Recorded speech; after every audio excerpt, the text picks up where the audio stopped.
Hello, everybody, and welcome to the Jersey Comic Krew Podcast, your favorite comic book and pop culture podcast. Today, as always, I'm Rob Moran, and with me is Chris Heller. And we got a great show for you. You already know what we're talking about because you see the title here. Yes, we're going to do a deep dive discussion on Sony and Marvel and their divorce over Spider-Man. But before we get into that, we have D23 news that's happening this weekend as we're recording.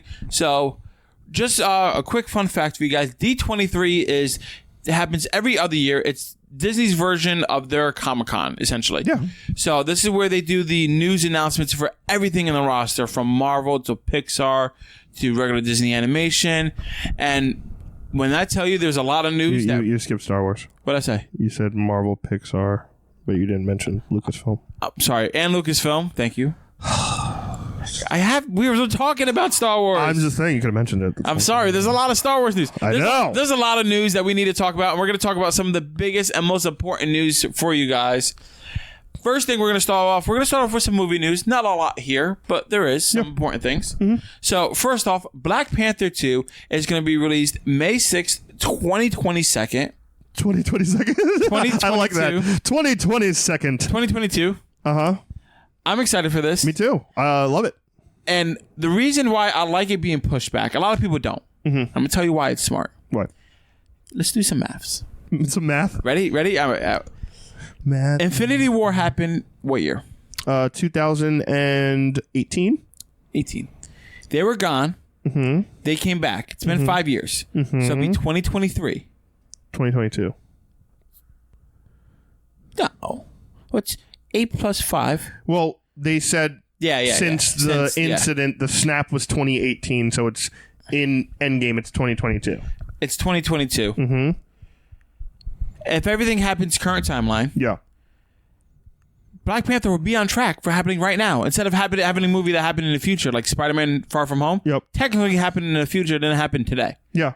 So now this catches back up to speed. You don't have to worry about all that. You just be like, oh, it's 2022, and this is what Black Panther is doing in 2022. 100%. It's happening. Yeah, like you said, Spider-Man technically was in 2022. Thank you for helping me with math, by the way. No problem. And yeah, so no, you're 100% correct. Black Panther, by the time it comes out, I think the date is really interesting because we went and predicted it was going to be in February because of Black History Month, and that's when the first one came out. Yeah. But this is almost bigger because coming out in May means this is their big summer blockbuster of the year. This means that they have more confidence in this movie. And they want it to come out in the beginning of summer. They want it to be their summer massive movie for 2022. And I think it can be. Oh, 100%. With, all this waiting, and we want to see King T'Challa. Yeah. King T'Challa. Black Panther. We want it, but we want to see that. And, like you said, it's going to be current and happening at the same time that we are living. I don't think most people notice or care about that, but that's just something that makes me a little happy. No, same. Especially with continuity and the way stories are. We know Ryan Coogler's back, which we knew already. Yes. To direct and write the script. Obviously, Chadwick Boseman's still on, and all the characters with their contracts being extended. Killmonger comes back? Question mark. I don't think he will, but I'm really excited for this movie, and I'm really excited that it's the big summer movie because that means to me it's not just going to be Black Panther. It's like something big. Maybe Namor. I think Namor, correct me if I'm wrong, is owned by Universal, Submariner. Namor is partially owned by partially owned by Universal and Fox. Okay. Because they technically had, I think there was some rights for Universal where they had Hulk. That's why we can't do like a Hulk movie. But we could use him we could use him as an So now Avenger. Maybe we could use him. Maybe we could use Namor because of that side's back. It's very questionable. But we don't know if it's Namor officially is going to be the villain of Black Panther or if he's in Black Panther. But we do know this will deal 100% post-snap, 100%, kind of Black Panther is king now. What's happening next? He's not trying to get a throne. He's already on top. Does he get brought down? Is there a fight with these other, countries now that everyone knows about Wakandan technology? I think this is where they doubled down on Black Panther. They have and he's the leader of Avengers. I could see that, or at least the chairman. Like the chairman, they're doing in the comics right now. Especially what we talk about, Sony with Spider-Man. Even with him in the picture, I still think they could double down with My other prediction for this movie is so Phase 4 as we know, like what we talked about, is kind of the beginning again. It's almost like phase 1. We're going back to new characters. We're getting origin stories. We're getting, new people becoming heroes. We're getting new stories of new heroes. Kind of like phase 1 where we're building all these characters singularly.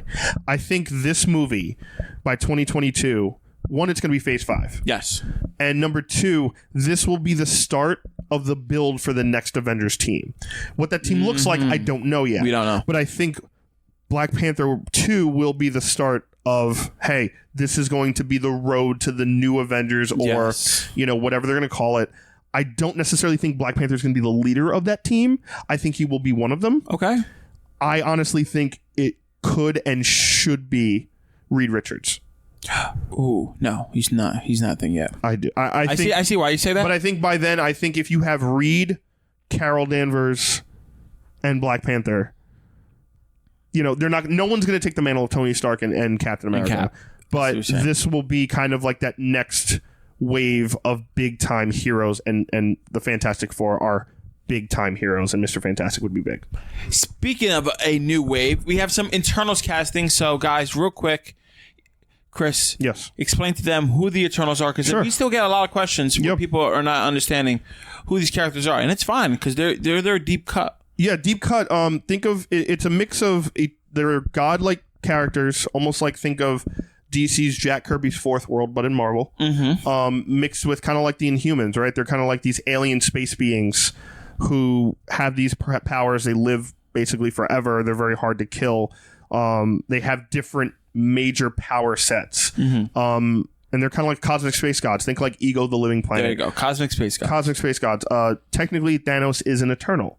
Yes. So Thanos, that's something to think about. Thanos was an Eternal. So think the power of Thanos. Minus the gauntlet. Minus the gauntlet, even with his spinny blade of hell. Yeah. That type of massive characterization and power and size, that is what the Eternals are going to bring to this table in a big, bad way. So, with the casting news, we have Kit Harrington. That's right. Jon Snow is joining the MCU. Jon Snow. And he is going to join as Black Knight. Yes. We also have Gemma Chan is going to join as Sersi.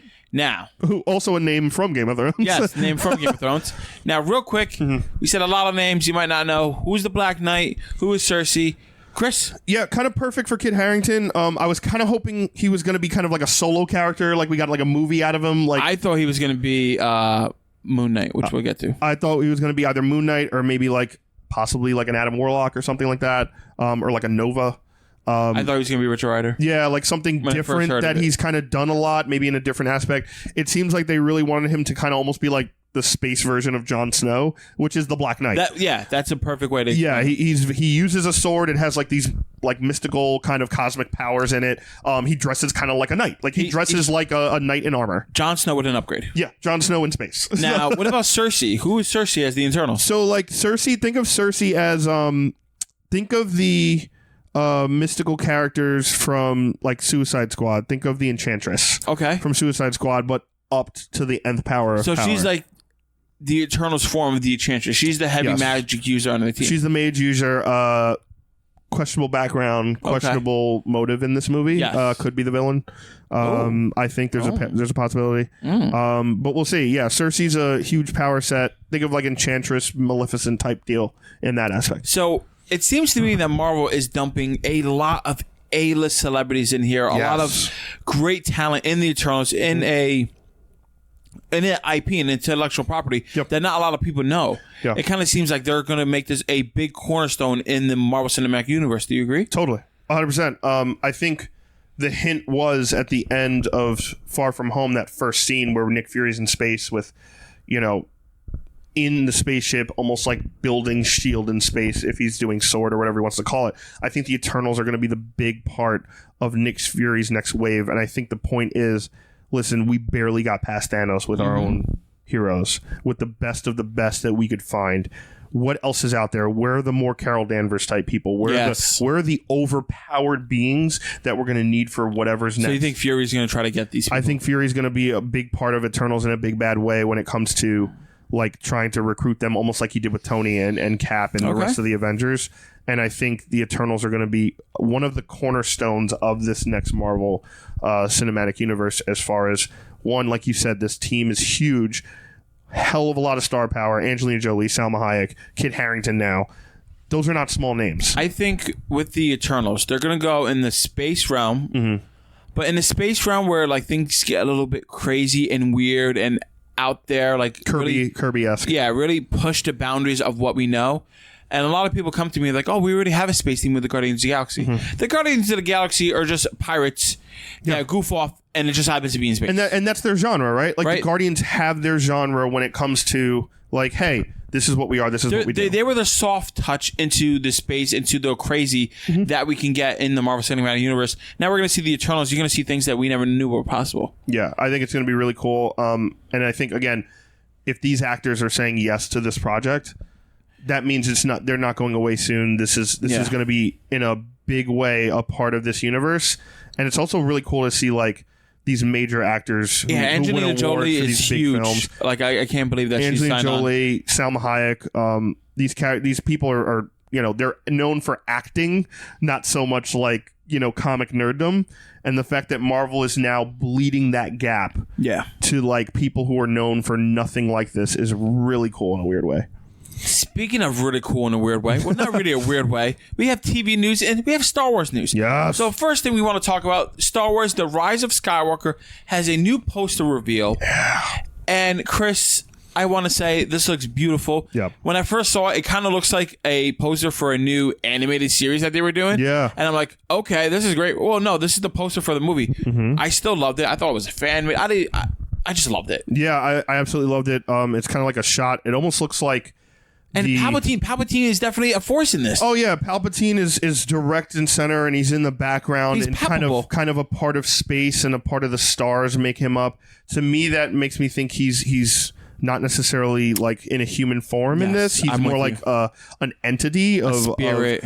Like not even just like the blue force ghost we see, but more like he's a part of like. He's corrupting this evil into making it worse. He's corrupting the First Order into making it worse. Like he is an essence of his own being. I think he's in the Force. Yeah. Just like the Force Ghost are, but like I think he's like the corrupting part of the Force because the Force pulls to the light and pulls to the dark, right? So he's the pull to the dark. I think it's going to be amazing. I love the shot of I think we see Rey and Kylo Ren. Well, there's they showed like a snippet part of like a trailer shot, and she's holding like a red lightsaber in one part of it. Could just be out of necessity, could be part of the story, could be, but that shot, it almost looks like they're standing above the cockpit of the Millennium Falcon, the side part where the cockpit is. So really cool picture. It almost looked like their lightsabers became a part of the sky, like almost like thunder cracking through the sky. That's what it looked like. So it's going to be really interesting. And again, JJ's got the helm. Let's go, man. I can't wait. This with Endgame are probably going to be the biggest movies of the year, so Disney's making it double. Speaking of helm, the Mandalorians wear helmets. Yes. That's right. They have the Mandalorian trailer just dropped. Yes. And we're not going to review it right now. I know. Don't be mad. You're like, where's trailer time? It's coming. Yes. So stay tuned onto our Facebook. Stay tuned to all of our social media and stay tuned to our YouTube page because in a day or two, you're going to see me and Chris sit down and do a review and breakdown of the little teaser footage that we got from The Mandalorian. Yes. I have not seen the footage yet. Full disclosure, I want to give my raw and true reaction to you guys. And I've seen it about 35,000 times. And Chris tells me that I'm going to like it. You will like it. You're not going to expect what this trailer has in it. So it's going to be awesome. Right. It's awesome. Can't wait to talk about it. All right. But yeah, definitely pay attention to YouTube. We will be dropping that trailer time. We know you guys like the trailer time. We love trailer time too. I'm like it. The more we do it, the more it's so fun. And we're going to be doing cooler stuff too. Yeah. We're going to have explosions. Explosion! No, we're not having explosions. I was hoping when I said you ever that, heard of like indoor fireworks? We're sidetracking here. We have time. Have you heard of that? Like on the screen, like no, like an actual inside. In the actual inside. Really? Yeah. What are they? They just blow up? They go just like little sparkles. Oh, that's very questionable. It sounds cool. I'm not doing it. I have too many things I could burn in that room. No, we're not doing it here. We're not. Side note, I'm like, have you ever heard of it? I mean, that sounds pretty cool. Right? You can do it at your house. Why not? Why not? I don't pay for that. Fucking have a fire. Mom, there's a fire. You put it out. No. Wow. What are you gonna do? Fireworks. I had fireworks in the house again. Damn it, Rob. Sorry, Mom. Preemptive sorry. So, yep. I know you want to talk about I want to this. talk about this so badly. So we have some new shows. Oh, no. Before we get to the Marvel side, we got one more piece of Star Wars news. Yes? I almost forgot. How Just dare you. kidding. I just wanted to tease him. It's not fair. So, Ewan McGregor, Obi-Wan Kenobi, the man who taught Anakin Skywalker, and failed. the guy with the blue lightsaber that we all thought was really cool back in the day. I still love it. He is getting his own TV show. It has been confirmed before. It was rumored, and now he's confirmed to come back to Disney Plus in the Obi-Wan TV show. Is it live action? I think it's live action. Oh yeah, it's live action. It's live action. He is back. My favorite news of the night, besides the Mandalorian trailer. Really? Hands down, this is the one I've been waiting for. You take Star Wars as a drug. You really are like all about yes, Star man. Wars. This was my first love of anything. My Star Wars love goes. Topanga would be very upset. Topanga was in that realm, but this was first. Sorry, Topanga. I saw her live, and I was like, you want to meet her? I was like, no, I can't do that. I'll end up, it'll be like Borat. I'll just throw a sack on her and run away. He's kidding. He's kidding. Or am I? No, he's kidding. 100%. Yeah, totally. Anyway, let's talk about Obi-Wan. One, to me, the prequel trailer, the prequel series, whether you liked the prequels or not, I personally like them. They had merits. They do. And I liked a lot of it. Even though the original Star Wars trilogy is like the Bible for Star Wars, the prequels were what a lot of us 90s kids grew up with. Yeah. That was our version. Jar Jar Binks in this place. Oh, Jesus. But in all honesty, Ewan McGregor as Obi-Wan Kenobi was the bright light of that trilogy. He was good. He was one of the best parts of the trilogy. I liked Anakin. I know everybody didn't It's just his acting is so bad. I liked it. It was fine. So I was young. It was perfectly serviceable. I mean, when you're a kid, it doesn't matter, right? So dog, don't please. Okay. Oh, thank God. My dog has sometimes hit the camera while we record. Jay, lay down. Where's his bed? Right. Oh, it got washed, so we gave him a blanket, but he has a bed in there. Okay. He has 2 beds. He has more beds than I do. But anyway, so yeah, Ewan McGregor, light spot of this original trilogy. This has been rumored for 4 years. 4 years. Foe. 1, 2, 3, foe. Wait, hold up to you. Hold up to 2. There we go. It's like my connecting covers. Don't touch me. Don't touch me with sterile. So the fact that this is happening now, and remember, we got it rumored almost like they were going to do a movie, like Obi-Wan, a Star Wars story or something like that. There was rumors that it was going to be a trilogy of movies where it was between 3 and 4. Oh, yeah, I heard that. I didn't like that one. There's been rumors that it was going to be a show where they're like, screw it, we're going to do an animated show because we can't get... This has been 4 years in the making, and they're ready to start filming next year. I personally like that they're doing a series on Disney Plus because one is another reason to watch Disney Plus. Like I needed another But reason. 2, I did not want to do a solo movie after the solo movies that we did have. And I was like, all right, you can't just do that. I mean, maybe if you did a Disney Plus original movie and have it on that platform, cool. But I think this TV series is going to allow for more of growth of character and to see the fill in the blanks of the things we didn't see. So I'm as a casual Star Wars fan, like, oh yeah, I want to watch this. Is going to be cool. But I know for diehard fans like you lost your mind. I lost my mind and pants. But that's another story. He's wearing them now. I am, but kind of. But I actually personally enjoyed the solo movies. I thought the timing hurt them more so than anything because we had 2 Star Wars movies in a year back to back, and Star Wars fatigue. I think not only that, but I thought especially with the reaction of how split Last Jedi was, and then we had that movie before it, and ratings and numbers and all the talk. I thought the timing didn't help those movies as much as it possibly could have at a different time. But I think, again, I agree. I think having a show on Disney Plus, also instead of doing 2 hours and you have to do this whole story, now you get 6 to 8 hours to explore this character who we haven't seen, the world, and throw him into this huge melting pot of almost like whatever you want to do, depending on how many episodes they do. You think they're going to do him fighting Darth Maul? I fucking hope so. I really would love to see a Maul story. I would love to see his Mandalorian story as well with that happened in Clone Wars, maybe a conclusion to that, because there was in the Clone Wars, there was this huge story where basically Obi-Wan, it was hinted that he had a relationship with this senator from Mandalore. They were kind of like an old Bonnie and Clyde, and like they knew each other way too well. And it was like Anakin was kind of like, what's going on there? And he's like, hello there. But I love Ewan McGregor as an actor as well.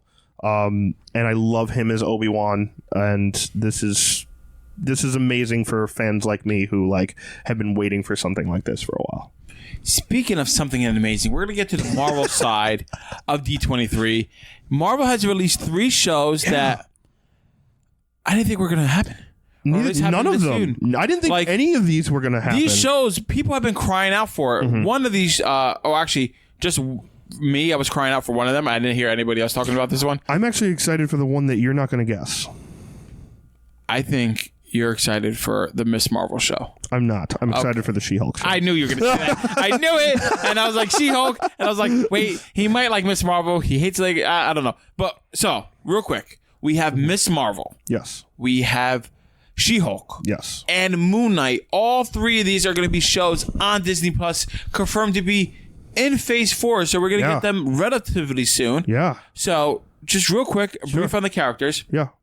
First off, Ms.Marvel. Yes. Camilla Khan from Jersey City. Yep. Which we went to college, so that's pretty cool. Yep. She's going to have her own series. And then I'm sure, we know for a fact that she's going to be in the movies as well. Yeah, they said they're crossing over to the movies as well. She's a Inhuman. Yes. Who kind of has like Mr. Fantastic powers. She could stretch and enlarge any part of her body. Yeah, so like she could not only stretch, but her hand could get really big and she could squash it. She's kind of like Choji and Choji from Naruto and Mr. Fantastic fused. Yep. And she also... You know who Choji is. I do. I actually know who that is. So she... I know. I'm so happy about that. I'm like, I know that one. It's like Captain America in Avengers. Oh, I got that reference. Yeah. That's who you are with anime. It really is. Oh, I got that reference. I understood that reference. So I think... I'm really proud. I'm sorry. But yeah, so like Ms. Marvel, who's a character that is very important to the Muslim community. Yes. Is very important to the female community, the young female community, the demographic of high school girls, Muslim high school girls in Jersey. Yes. It's a huge character. Like this character took off. I didn't even know this character existed when it came out, and I knew more about this character in the months that came out, based on just news articles and everything else happening. The world was exploding. One of the biggest legacy characters of all time, Kamala Khan. She's right now. Oh God. Oh, I was gonna say like really happy she's getting a show. I'm gonna watch it regardless. Oh, I'm 100% watching this. But as far as excited, like don't kill me. It's just one of those things where like I don't relate to that character at all. For you. I get it. You know what I mean? So like, and also like she's gonna be in the movies, cool. But like, she's also a legacy character. I think they really need to explore Carol Danvers first and establish that before we have a Ms. Marvel in the MCU universe that kind of like is shadowing a character we don't have a lot of info on yet. I understand that point of view. You know what I mean? And it's kind of hard to knock down that because you're right. Exactly. Like I don't want to sound like a dick, but that's just it. It's hard. I'm not a Muslim female girl, so that does not relate to me as much as everyone. Ms. Marvel right now, she's leading in the comics. She's leading the Champions, which is kind of Marvel's Teen Titans. That could be a spinoff. That's what I'm thinking is happening. I think they're doing this so they have the young audience as well. Ooh. So that way they get like, they can do more mature stuff like the PG-13, the Avengers. The lighter side in PG-13 could be the Champions, right? Yeah. So, and you have like these younger characters, and people are used to legacy in this universe already with Falcon and Winter Soldier, right? Yeah. So if we have Ms. Marvel is the ushering this new age of, we're going to have young people in the universe. Ms. Marvel is going to probably hang out with the X-Men. We're definitely going to see that. Or does it open up the Inhumans? Because she's an Inhuman. Maybe. In a different way. Not like they basically annex everything they did for that horrible TV show. But like instead, Ms. Marvel's kind of like the doorway into the Inhuman world and Eternals and all that. I think it's going to be the... Because the Inhumans are from space as well. Yes, the Inhumans were created because of the Eternals. Yep. They kind of like want to create it, and then like X-Men and Inhumans were like an offspring of each other. Yep. And there's this weird convoluted thing, but that could be it. That could be the back door of how we get the Eternals' relation to Earth. We find out Camilla Khan in like a season or two would be an Inhuman. Yep. And then that she's going to deal with the Eternals and that conflict. So I think this just further connects the Eternals as well. Yeah, to me, this is like how men who like Marvel relate to Spider-Man when they're teenagers. Yeah. Girls who like comics relate to Kamala Khan in that way. She's in high school. She has powers. She has to keep a secret. She has a very unique family life and a very unique religion that helps her morality in certain ways. She lives in a big city. I think it's almost like they're kind of like female Spider-Man entering this universe in a different way. So, speaking of strong, powerful females, She-Hulk getting her own show. Jennifer Walters, the attorney, She-Hulk. This is my most excited announcement. Not only because my fiance is becoming an attorney and I told her to read comics. I was like, read this, Kara. She's awesome. Yep. But like, this is also my favorite announcement. Yes. Hands down. I love She-Hulk. Like, She-Hulk's such a great character, and there's so much you could do with her. Especially now in the comics. I'm sorry. No, go ahead. Let me get get out. Like, now in the comics, like, she's not the regular She-Hulk that we know, like, which is pretty much just her bigger, stronger, and more, like, sexualized. She turned into, like, a hulking monster, but, like, she has to deal with the mental images. Are like, oh, people, even when I was She-Hulk, objectified me, grabbed my ass, like, did all this kind of stuff when I was an attorney. They groped me, and it was crazy stuff like, that they were like, going when are you going to, like, do all this over the sexualization? And I think her as an attorney, she could address this in the MCU. Like, oh, yeah, she could be regular Hulk. I think she's going to be. I don't think she's going to be like the brolic one we have now. I think she's going to be like her, but a little bit, bigger, stronger, green. And then I think she's going to deal with a lot of these issues that people in the MCU are going to go through. Yeah, and the legal aspect of everything that's been going on, like, I'm sure we're going to see in this. When I saw the announcement and the title for this show, my first thought was, this is going to be like Daredevil on steroids. Yeah. This is going to be like the Matt Murdock attorney side of it, but Jen Walters on steroids as the Hulk. Like, this is going to be badass, dark, gritty.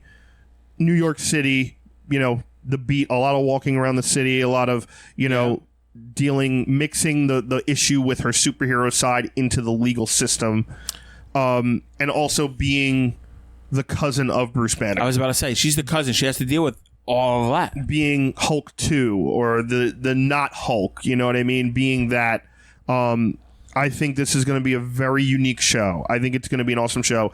I really hope they put her in the MCU as well. She has to. I mean, obviously, the show's in the MCU. I hope she's in the movies. Here's my thing, though. Maybe it's going to be hard with Hulk and She-Hulk. They're like, oh, what do we need two for? True. So, I mean, we need them.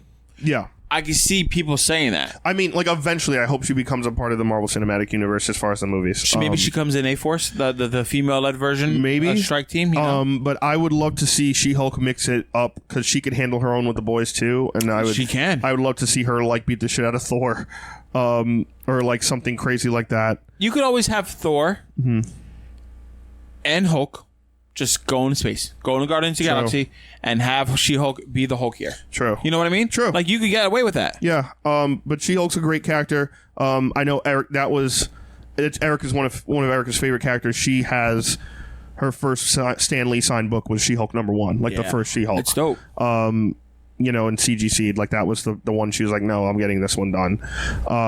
So I'm very excited for this character. I think it's going to be a really unique show. Can't wait, man. I really want to know who they cast because you almost have to cast the perfect person for Jen Walters. Like, semi-tall, cut but not ripped as Jen Walters, can pass as like the pretty smart attorney who's also got like a quick whip mouth. I think it's going to be an unknown. I don't see anybody that is out there. I think Kamala Khan will definitely be an unknown. Yes, and I think Moon Knight as well. So Moon Knight, guys. Great show. A lot of people have been clamoring for this. As a Moon movie. Knight, as a movie, but that's something. I think his series is going to be better for him. Me too. So think of Moon Knight is very much like Deadpool. So he's schizophrenic. He hears voices. He's multiple personalities. And he's a killing machine. And he's also like kind of like Batman. He's a night stalker. He fights in the shadows. He has a big cape. He has his face covered. He's brutal. He's a brutal fighter tactician. He's Deadpool and Batman in one. Yeah, and he with like multiple personalities. Yeah, and he also doesn't know if the voices in his head are helping or hurting him. Yes, you're gonna very unique show. Got to cast the right person. There was a chance I thought Kit Harrington or like Keanu Reeves was going to be this character. Ooh, Keanu? No, I don't think so. I mean, even though we're in a Keanu renaissance right now, I don't think Keanu's the right fit for this. Well, he's doing Matrix 4 now. They announced Matrix 4. Yes. Can't wait. Love it. With the original team. The original cast, Carrie Ann Moss, also who plays Jerry in Jessica Jones. Yeah. Carrie-Anne Moss is back as well. Can't wait. So Moon Knight, I think, is going to be really cool. I know a lot of people love this character to death. Yes. And, like, he's such a unique character that you have to, like, the more you read him, the more you love him. Yeah, I have a couple friends who are diehard Moon Knight fans. They have, like, his crest tattooed on them. Yeah. Like, diehard Moon Knight fans. A lot of Moon Knight fans, you know you out there. Yeah. You're a little tweaked in the head. Yeah. But it's fine. Also, David Finch, the great artist himself, his favorite Marvel character, does a disgustingly gorgeous Moon Knight drawing. If you ever see those, look him up on Google or online. He is so good at it. I think this is going to get the Batman flavor and then the mentally ill flavor. Oh, totally. This is this is going to be their Batman TV show. But with basically, you take Moon Knight and you make him Batman, and then you take all the psychosis that they ignore in Batman, and make it right in your face. It's going to be like The Boys a little bit, little crazy. The Boys are so good. Boys are so good. I'm 5 in. That's why I mentioned it. When you finish, we'll do a review. Oh yeah, totally. Which should be next week because I'll be done by today. I binged it in 3 days. Oh, Ed binged it in 2. I was like, "You monster!" He's like, "It's so good." Great show. But yeah, you read the book, right or no? I don't have the book. No. Okay. I don't. Have the so book. you're going in with Virgin Eyes. Yep, I haven't read that book. But yeah, no, I think Moon Knight. These are 3. I think also what's genius in Marvel. These are 3 shows that are still in Phase 4. So that means not only did they do crazy announcement at San Diego Comic-Con, they saved some of the stuff for D23. Yes. And look at these 3 shows, right? You have 2 female characters and a male character. One of them's a kid, one of them's an adult, one of them's a psychopath. Arguably. Yes. You're talking about 3 unique characters from different corners of the Marvel Universe that, one, haven't been done yet. Arguably She-Hulk has, because it's Hulk. 2, hits different demographics. Hits the young women, hits the mature women, and hits the psychopaths. It's the crazies, yeah. So you have all these things that are very different. All these things that will complement each other in some way that we can't picture yet because Kevin Feige's a genius.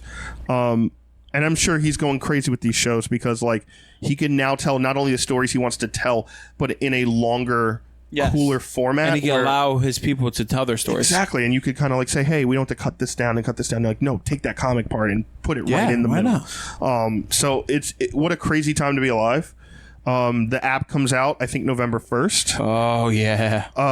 The first show will be The Mandalorian, which, again, we'll talk about in trailer time, which will be November 12th. Mm-hmm. And I can't wait. All these shows, like, if you needed another excuse to get this Disney Plus app, I don't know what else to tell you. Like, they've given you everything, plus kid Disney stuff. They talked about Lady and the Tramp. They're doing a live action remake. The Forky thing's gonna get his own like question and answer TV show miniseries. Monsters Inc. Yes. So it's so much. It's so much stuff. National Geographic stuff. It's gonna be great. All right. Moving on, guys. We have to talk. You've been waiting for it. There are deep dive discussion. We should have like a... We're going to talk about... CNN breaking news. Divorce of Sony and Disney. Well, it's not really official yet, but it kind of is.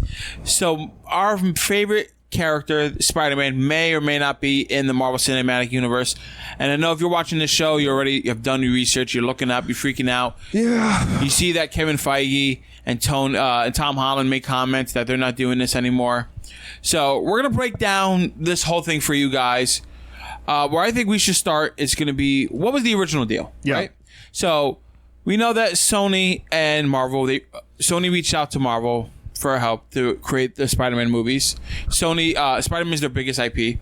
So originally, Kevin Feige was going to come and produce 2 movies. Mm-hmm. They were going to get 5% of the gross profits. Mm-hmm. They're not going to pay anything for the movie to make the movie. Yeah, Sony paid for the production expenses and marketing and talent. Sony did not get any of the merchandising rights, which is a lot on the back end. They gave that all to Marvel, but Marvel gave them a cash output, I think annually, $165 million or something like that. Mm-hmm. Now, after the 2 movies, also the place where the company started when they did this deal, Marvel just had Guardians of the Galaxy, mm-hmm. but they also had Thor: Dark World. Yeah, it was right before production of Captain America: Civil War started, which is why Peter Parker's in that movie. Correct. And it was also like, they weren't sure how far superheroes would go. But obviously we all know it's going and it's not stopping. Sony, stop. After the Amazing Spider-Man 2 fiasco, realized, all right, they're not in a good place, and they had this public image of, destroying Spider-Man. Yep. So now we fast forward to today, right? Yeah, like the timeline is basically that. We had the movies, like Rob said, that's how it was with production, and the rights were split more towards Sony's side because they had the legal rights. Yeah, of course. Now, really quick, you're already thinking, yeah, Sony, you already have everything, you dicks. 5% of a movie that makes $1 billion is a lot of money, but not in movie sense. Also, toy rights is everything in this world when you have IP. Merchandising and toy rights control everything. So, as an example, when George Lucas did Star Wars, when he renegotiated his deal, he went to 20th Century Fox and he said, I'm still going to have creator control of these movies, but I will sell you the rights to make these sequels, produce it through 20th Century Fox, which back then was ridiculous because no one made sequels back then in the 70s. No one had sequels, let alone toy rights. George went out by himself and got the toy rights. Lucas made more money, like a billionfold, over just the toys than he ever would have made on the movies. The merchandising and toys is where every major IP makes their nut. They make Disney included. So when George sold Lucasfilm to Disney, that's why he got $4 billion. Because those toy rights, he had all these contracts with these toy rights where he made most of the money off of the sales. The movies, he's like, whatever, they're already done. You're going to be rewatched. If you buy them, you have it for life. You don't have to pay it anyway. But syndication rights, who cares? Toys, think about it. Lego, Keter, all these different companies, Hasbro, socks. I'm wearing Star Wars socks right now. You know what I mean? Socks, T-shirts. I thought they were Pokemon. No, they're Yodas. Socks, T-shirts, clothes, folders, pencils, backpacks, everything. Star Wars, anything. Pictures on the wall. That's the merchandising, which Disney had. So Disney is not just making the 5% off of Spider-Man. They're making all that merchandising stuff off of all those Hasbro toys, all those masks, everything. With concerning the movies. Yes. If it's not, if it doesn't have Far From Home or Homecoming, yeah, they already Civil have War, that. Avengers. They already have that because they own that side of it. Exactly. So the new deal or the proposed deal that Sony refused was Marvel came up to them, after their big success at Endgame and after Sony's big success, they want more of the money, they want more of the profit, which is understandable. I think 5% is too low for the amount that Kevin Feige did. So I agree. I understand that he wants more money. I agree. They proposed to do a 50-50 split. Marvel proposed that. Marvel proposed this. So they would pay 50% of the next movie to be made if they got 50% of the gross domestic profit. Not counting the merchandising. And some reports say 30, some reports say 50. Sony counter-offered and 30, said, we're not doing 50-50. We could go up to 35. I've heard different versions of this. 30, 35. But still, I even think 35. But this is, again, we're not going to know the full deal. This is just what me and Rob have countlessly read, correct, looked up and researched. I have a theory with this. I just want to say the new deal. Let's get through the timeline. Okay. So they want 50%. So 50% of $1 billion is $500 million when they're only putting up, let's say, 86. They're taking a lot more of that market share from Sony that Sony doesn't necessarily need. Now, and then the head of Sony was Tony. I forget his last name. I do too, but he's the person who made the decisions. Correct. Is the head of the production of Sony, not the president of Sony. Yes, the head of production. Yes. So he said that, we don't need Marvel. We have made Venom, which made a lot of money, not critically successful, but made almost $1 billion. They made Into the Spider-Verse, which won an Emmy. Oscar. And then, the other things they have in the Spider-Man, in their history, Spider-Man 1 and 2, arguably still one of the best with Sam Raimi. Well, also they're also doing Spider-Man spin-off TV series now with Sony. Yes. Sony just bought Insomniac Games, who made Spider-Man the very 4 video good game. Spider-Man video game. Not 4. Spider-Man video game. Spider-Man video game, the new one, which also Marvel's spinning off and doing comics about. So Spider-Man's back in a big way. But this is what kind of grows into the issues, right? Number one, this is where money is the root of all evil. That's been said biblically, non-biblically. This is the evil of money, because you gave us 2 Spider-Man movies, 3 Avengers movies. Technically, he's in 5 minutes of each of those Avengers movies, arguably instead of Infinity War, where he's in it in the beginning. With Tony Stark gone, Spider-Man is the face of the Marvel Universe. Cinematically, he was the face of the comic Marvel Universe since the 60s. If you buy a comic book from 1963-64 to about 1990, every book has a little square box on the cover with Spider-Man's head. Because he's the face of the Marvel Universe. I think this is something... The fact that we know this, I don't think is a good thing. I think this was brought into light. Personally, I believe Disney... leaked this or whatever, got this out. I think they're negotiating in public. I believe personally that Disney has done this to get the fans riled up. To be like, oh, Sony won't do this. They won't get more money. To put pressure on them. Put pressure on them. The reason I say this, when you think about it, I don't blame Sony for turning down the deal. They're losing a lot of money. Now people are going to be like, oh, you know what? If it wasn't for Kevin Feige, they wouldn't make a good Spider-Man movie. I don't think that's true. I think in the other movies, they may have had their hiccups, but they got the essence of Peter Parker. Can I give you the kind of the view of each company based on the business side of things? Sure, go ahead. So sorry to cut you off. No, you're good. I just didn't want to forget it. So that's what I have it here. Oh, cool. If you're Sony and you're Marvel, you're sitting down. You're Marvel. You're saying we want more money. 5% is not enough for our. One, it's our character. I get that. To begin with. So here it is, right? If I'm Marvel, number one, Kevin Feige is arguably one of the biggest, best, and most ingenious movie producers, writers, creative talent we have in this world right now. No one's been able, not even George Lucas himself has made a universe this big. In his mind, yes, but actually getting it done into production. So yes, I think if you take Feige out of that equation, it's going to suffer regardless. I think it just is, because it's like saying, I don't want LeBron James in the game. I'm going to put a backup in there. Yeah, but I don't think that. I think all the groundwork that they put up, even if they were to remove Kevin and they make a Spider-Man 3, which they're saying that they are going to. 3 and 4 is already approved. That they're going to make. I don't think the movie's going to suffer as much as people are writing and complaining about. I don't either, but if I'm Marvel, go ahead. I'm saying, okay, here's the deal. I want this to be a 50-50 split. Disney, we get half. And we're keeping the merchandising, but we're getting half for these reasons, right? One, Spider-Man is a Marvel character. It's owned by Disney. Whether you have the rights or not, it's a Marvel character. That's just what we write on paper. Our comics have it on there. Nothing says Sony on anything. Number two, you can do this third and fourth Spider-Man movie, and I'm sure they'll be fine. But without Kevin Feige, you wouldn't have gotten to this point. Without Kevin Feige's direction and creative team and ideas, you don't get the reaction to Homecoming. You don't get the $1 billion Far From Home.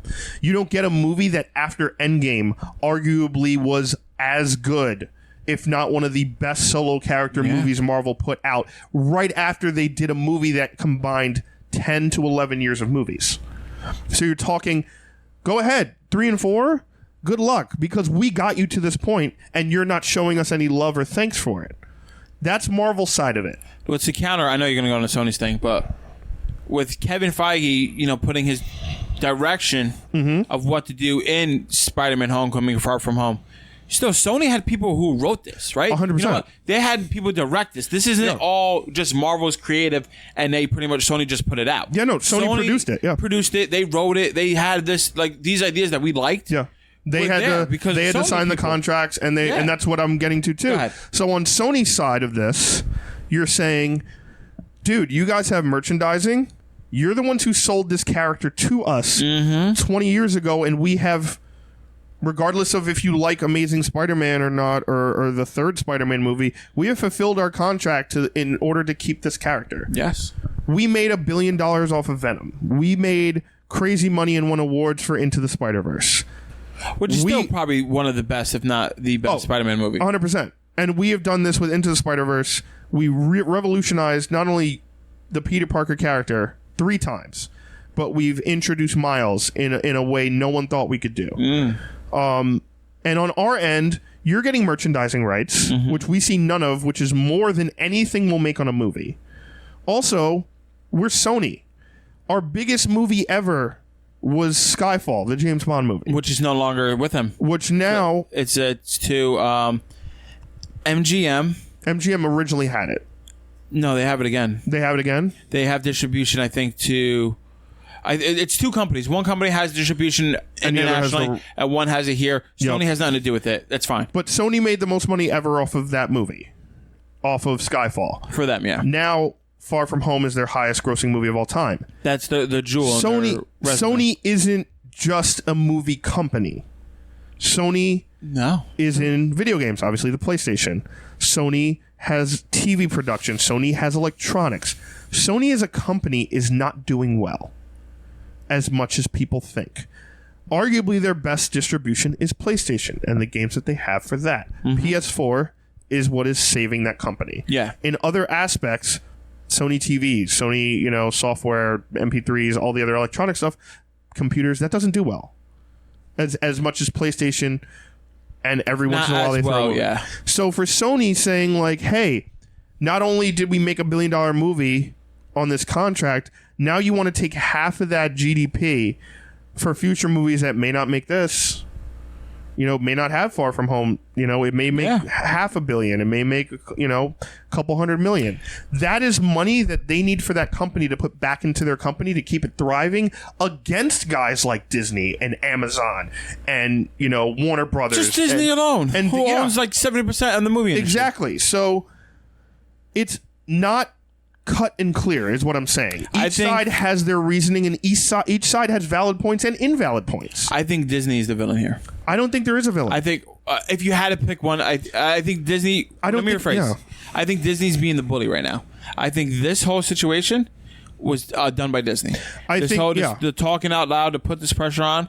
And by the way, the social media outrage is ridiculous. You have the hashtag Save Sony, which, hashtag Save Spider-Man. I get that one. Yeah, ban Sony. The hashtag ban Sony, hashtag ban Sony Spider-Man when they realize how much they do.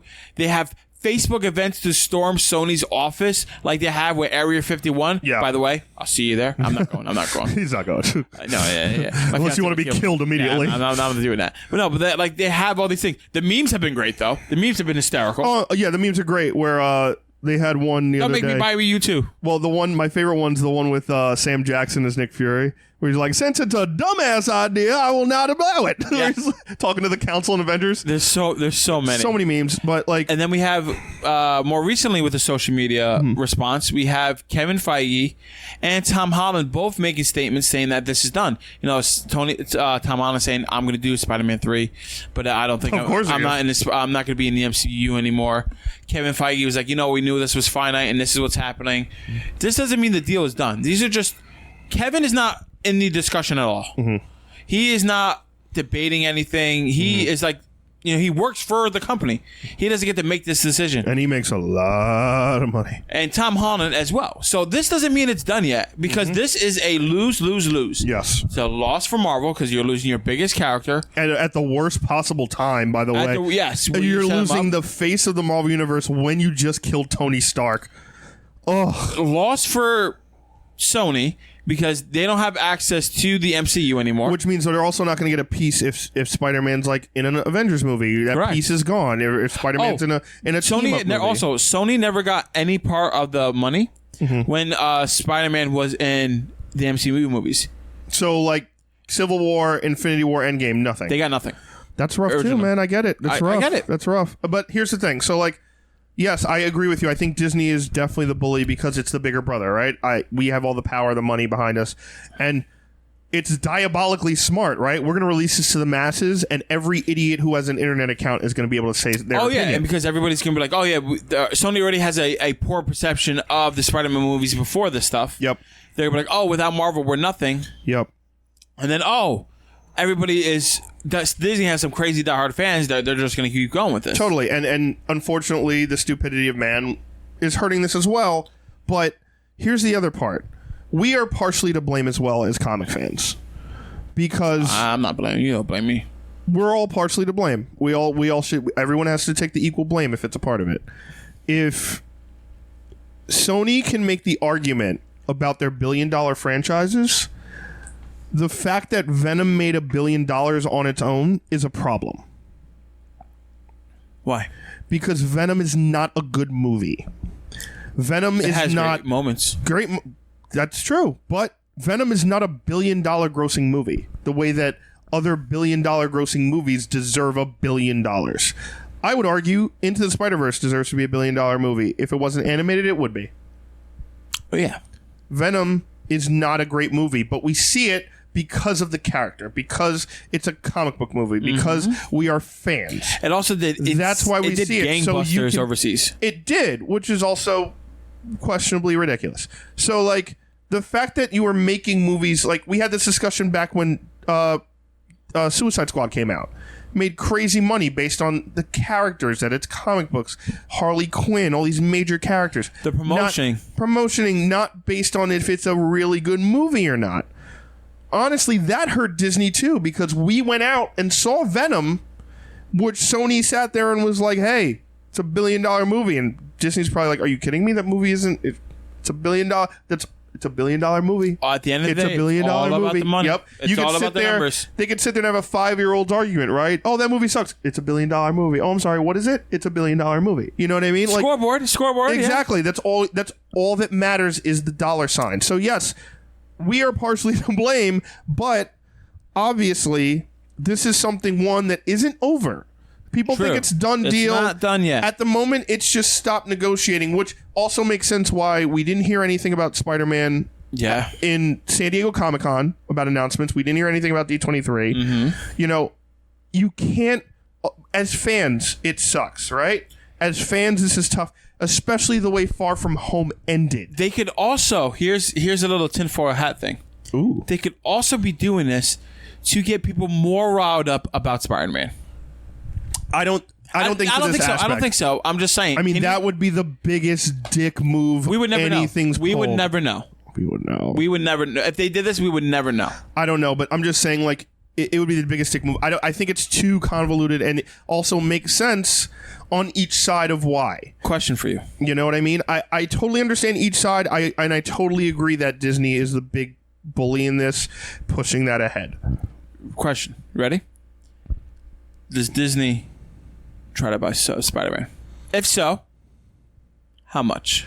I think Disney will talk about buying out the Spider-Man contract, and I think Sony might want that secretly. I think Sony would rather get a lump sum of crazy money and be like, take your IP back. We're gonna restore our company with this money. How much do you think they would buy it for?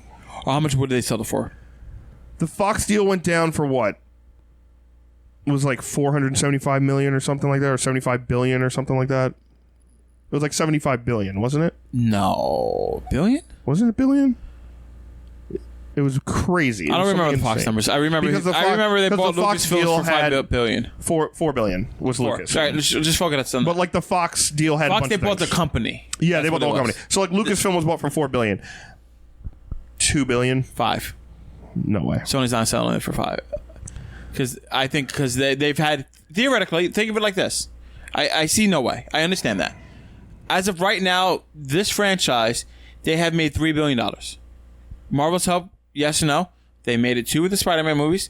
They've made it with the Venom movie. And not counting the universe that they're trying to set up. And the fact that this is the only crown jewel that they have. I don't think they could sell it less than 4 to 5. I could see that, but my argument is... It's just a character. One character as big as it is, comparing it to the biggest franchise IP of all time in Star Wars, and getting whole control over not only just Luke Skywalker or Darth Vader, like every character and every toy model of a stormtrooper and that. Millennium Falcon, to one guy in a suit with webs. I get it. It's the biggest character, and it's the toughest one to get back. If they really wanted to, Sony would definitely dig them over and try to do 4 to 5. And it's also, but here's the thing: like you said, Sony's in the power position. They have. That's like if Star Wars, as we stand right now, they need to buy to complete their set. Yeah, I have the right to Luke Skywalker. And the Skywalker connected people. You have everybody else in the Star Wars universe. You have Jar Jar. you have Jar Jar. You have robots. You have everybody else. But I have Anakin. I have Luke. I have Leia. You have all the Jedi and all the cool people. I have all the people who are related to Luke Skywalker. Okay. You're gonna pay me any amount that I want to finish your thing. And also, like you said, that is their biggest character. Marvel's biggest character. They want that back desperately, and also they need it back. And quote unquote need it. They don't need it back. They could fuck everybody over, but they quote unquote need it back because the way they set up the universe. So they have a double stacked against them, so they have to pay the higher amount. I agree with that, and see what I'm saying? I agree with that. That makes sense. I also think there's no way like Disney's going to buy Sony, or they can at this point. I don't think they could afford to buy Sony. I think they can afford it. I just don't think they will, and I also think it's too much. It becomes a monopoly if Sony's not a monopoly already. The government would have to stop it. They would have to. I'm surprised the government didn't stop a lot of the Fox deal, but yeah. But I mean, they did stop some of it. Some of it, yeah. They stopped the sports aspect of it because so it would have been Disney against themselves, like competing against themselves, which is impossible, and controlling the entire market. But for this deal alone, if this were to happen, I think. At the moment, the egos have to cool down. The the snarkiness has to cool down. Once each side calms down, they get started again. It's like getting into an argument with your spouse. Sometimes you just need to walk out of the room, calm down, and talk about it the next day, or talk about it later. You hear that? I'm just saying.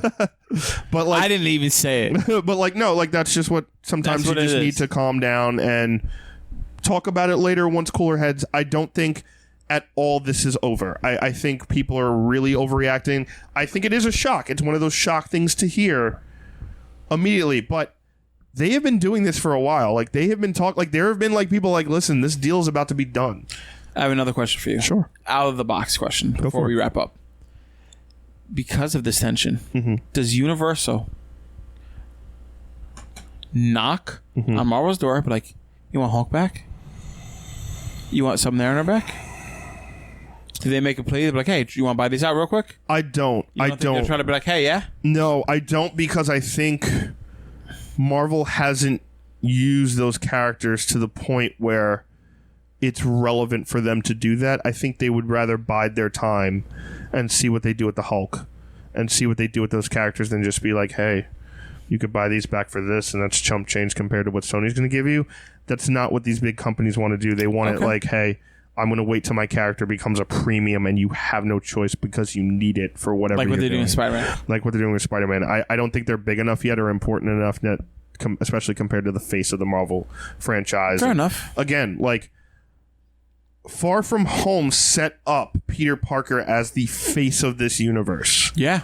Not only the next Tony Stark, but the Spider-Man we see in comic books, where he is the face of the Marvel universe. He is, the next generation Avenger. He is, dealing with stuff that we left on cliffhangers, like his identity being blown and J. Jonah Jameson and all this stuff. I can't see them not trying to figure this out again. They're going to. They have to, because, they don't have to, but they should, because you are us as fans. This is what we want to see. This is what we love. And that deal was awesome. These are two major companies that worked out a deal to make everyone happy, not only the companies but the fans included. And Far From Home is arguably one of the best, if not the best, Spider-Man movie. So it'd be a real shame if they don't. I will cry deeply for my favorite. She's my favorite character in Marvel. And I love Tom Holland. I love his take on Spider-Man. I do too. Fantastic. And I love what they've done, and they made it feel like almost like a family film without a family in it. I think that is the perfect note to end this episode on. Guys, thank you so much for tuning in on this episode of the Jersey Comic Krew. We talked so much news today. D23, Sony and Marvel debate. Let us know down in the comments below, what was your favorite thing from the D23 announcements? Let us know what you think of the Sony-Disney debate. Are we correct? Do we think Disney is a bully? Maybe we're wrong and Sony's just being greedy. Let us know down in the comments below. Keep the conversation going on our social media platforms, Facebook, Instagram, and Twitter. As always, I'm Ron Moran. And I'm Chris Heller. And we'll see you next time. JerseyComicKrew.podbean.com.